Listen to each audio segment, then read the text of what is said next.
मित्रों, एक दुनिया के सबसे अमीर आदमी और जो पहले अरबपति थे, उनका नाम था जॉन डी रॉकफेलर।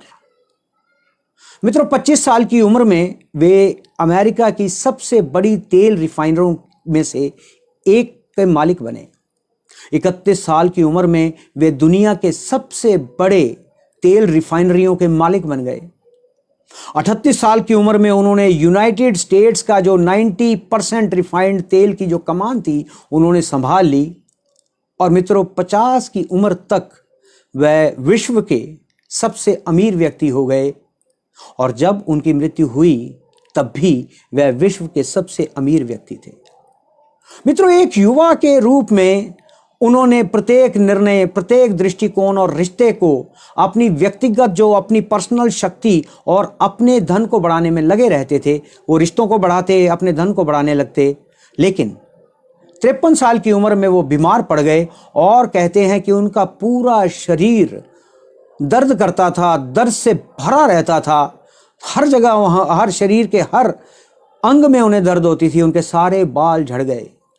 और नियति को देखिए कि उस पीड़ादायक अवस्था में दुनिया का एकमात्र पहला अरबपति, जो सब कुछ खरीद सकता था अपने पैसे से, लेकिन केवल खाने में उनको सूप और हल्के से हल्के स्नैक ही पचा सकता था।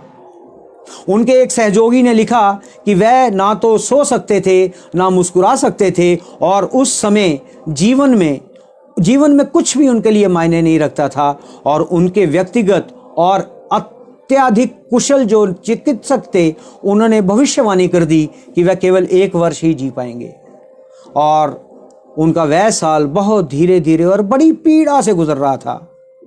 और जब वो मृत्यु के करीब पहुंच रहे थे, तो एक सुबह उन्हें एहसास हुआ कि वह अपनी कंपनी में, अपनी संपत्ति में से कुछ भी अपने साथ अगली दुनिया में नहीं लेके जा सकते। और ये एहसास बहुत से लोगों को होता है, और उन्हें भी ये एहसास हो गया कि अपनी संपत्ति में से कुछ भी वो अगली दुनिया में नहीं लेके जा सकते।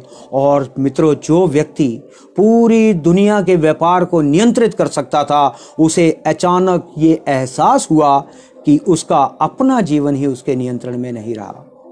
उनके पास केवल एक विकल्प बचा था, और उन्होंने अपने वकीलों, अकाउंटेंटों और अपने जो प्रबंधक थे, अपने मैनेजर्स थे, उनको बुलाया और घोषणा की कि वह अपनी संपत्ति को अस्पताल में, अनुसंधान के कार्यों और धर्मदान के क्षेत्रों में, कार्यों में दान में उपयोग में लाना चाहते हैं। जॉन डी रॉकफेलर ने अपने एक फाउंडेशन की स्थापना की, और इस दिशा में उनके फाउंडेशन के अंतर्गत पेनिसिलिन जैसी दवाइयों की खोज हुई। मलेरिया, जो टीबी और डिप्थीरिया, उनके जो इलाज, उनका इजाद किया गया उन फाउंडेशन की वजह से। लेकिन शायद रॉकफेलर की कहानी का जो सबसे आश्चर्यजनक हिस्सा ये है कि जिस दिन उन्होंने अपनी कमाई का हिस्सा धर्मार्थ दान देना शुरू किया, उनके शरीर की हालत आश्चर्यजनक रूप से बेहतर होती चली गई। और एक समय जब लग रहा था कि वह 53 साल की उम्र तक ही जी पाएंगे, लेकिन मित्रों, वो 98 यानी 98 साल तक जीवित रहे। रॉकफेलर ने कृतज्ञता सीखी और अपनी अधिकांश जो संपत्ति है वो समाज को वापस कर दी। और ऐसा करने से ना केवल वो ठीक हो पाए, बल्कि एक पूर्णता का जो एहसास है उससे भर गए। उन्होंने बेहतर होने से परिपूर्ण होने का तरीका खोज निकाला। और ऐसा कहा जाता है कि जॉन रॉकफेलर ने जन कल्याण के लिए अपना जो पहला दान है, स्वामी विवेकानंद उनकी एक बैठक के बाद किया, और उसके बाद वह एक उल्लेखनीय परोपकारी व्यक्ति बन गए। और स्वामी विवेकानंद जी ने रॉकफेलर को संक्षेप में ये समझाया कि उनका परोपकार गरीबों और संकटग्रस्त जो लोग हैं, उनकी मदद करने के लिए एक सशक्त माध्यम बन सकता है।